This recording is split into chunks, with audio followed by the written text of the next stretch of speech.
Thousands took to the streets in Bangladesh earlier this week and to mourn in both protests, the deaths of more than 100 garment workers at a factory there. Workers, they were killed in an inferno over the weekend when they were trapped inside a factory that makes items that are sold right here in the good old US of A. Now, among the burnt out remains, labels from products sold at Walmart, Sears, and a clothing company owned by Sean Puffy Combs. Now, Andrew, you've been following this story, and we're covering this as people will see, not just because of the news of it, but also a question that came out of it as well. And we've heard these kinds of stories, whether in our own history or looking overseas, Rich. The Tazreen factory was a death trap, and it wasn't a secret that it was. Fire broke out on the ground floor as hundreds of workers were upstairs on a late-night shift making fleece jackets and trousers for the holiday rush at American stores, including Walmart, this according to labor rights groups. Fire officials say the only way out was down open staircases that fed into the flames. Some workers died as they jumped from higher floors. Firemen have now recovered at least 112 bodies. Many of the best-known American retailers, including Tommy Hilfiger and The Gap, have been drawn to Bangladesh, drawn by the cheapest labor in the world. As low as 21 cents an hour, producing clothes in crowded, often deplorable conditions.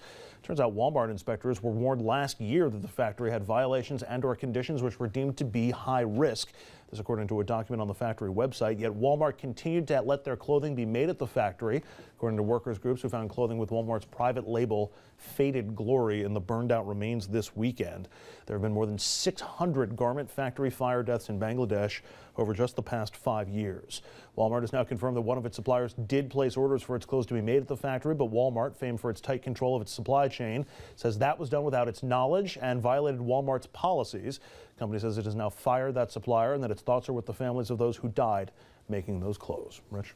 We'll talk in a second about the outsourcing aspect of this, but Andrew, you did a special on the shirtwaist fire and the anniversary, because for people to say, oh, that happens halfway around the world here, happened here too, and we changed a lot of things as a consequence. It led to the rise of labor unions. It led to labor laws, including child labor laws and workplace safety laws. How many people died? I think it was, I don't know off the top of my head. Okay. I don't want to give the wrong number. Though. Yeah. It was more than 100. Yeah. All right, so here's where the debate came this morning.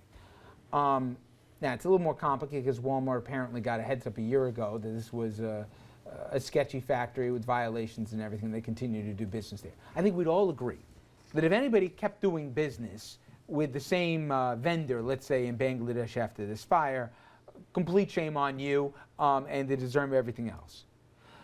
But while we'd all like the products to be made in America, what responsibility does a company have once it sends its work to be done overseas? Does it have a responsibility to see how the product is made, or does it have a responsibility just to pay whatever the bill is and to get the product back in their hands? They have a responsibility to make sure that it's being made under very safe conditions.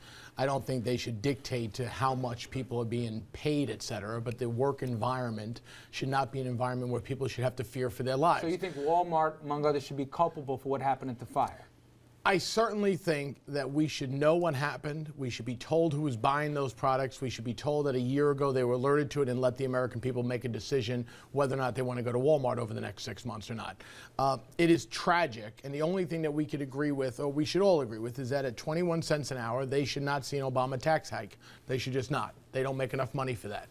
These are poor people. How you work that one in there, I just threw it in. Listen, there are people out there who just are suffering around the world doing the best they can. But we went through this with Nike. We did it with Michael Jordan, and now we got P. Diddy, who's buying clothing at these type of stores.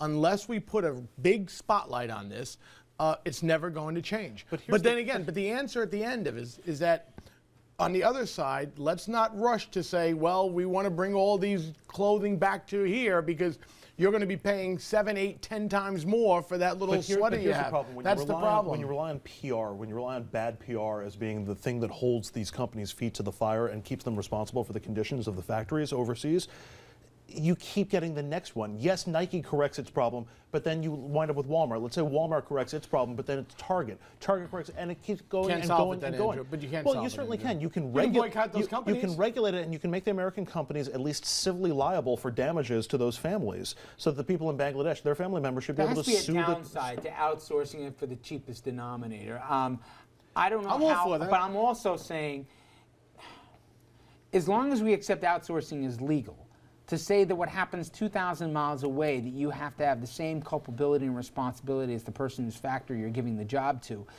it opens it up to a lot more than just the cheapest labor. Yeah, but the companies would be liable if they were using forced labor, or if they were using child labor even overseas, if they were using drug money or drug runners as part of, or if their shipments that they're selling fell off a boat somewhere overseas, they would still be liable for it. Why isn't it the same thing here? It's just profits. Got to hold the companies liable. I read online somewhere, I believe it was accurate, that as a result, Sean Combs is going to pay $1,000 a family for what's happened. I mean, you've got to be held responsible. Why are you taking it there? We all know why, because it's the cheapest labor in the world. And that's okay, but for the money that they're making for the Walmarts, for Sean, et cetera, to have a person there monitoring the situation to make sure, at least go back every 2 or 3 weeks or whatever, just make sure that it's a safe environment. A bare minimum makes a lot of sense. And maybe places like Bangladesh get labor laws of their own too, which and just one last note here, that shirtwaist fire that we were talking about, 146 New Yorkers lost their lives. When was that?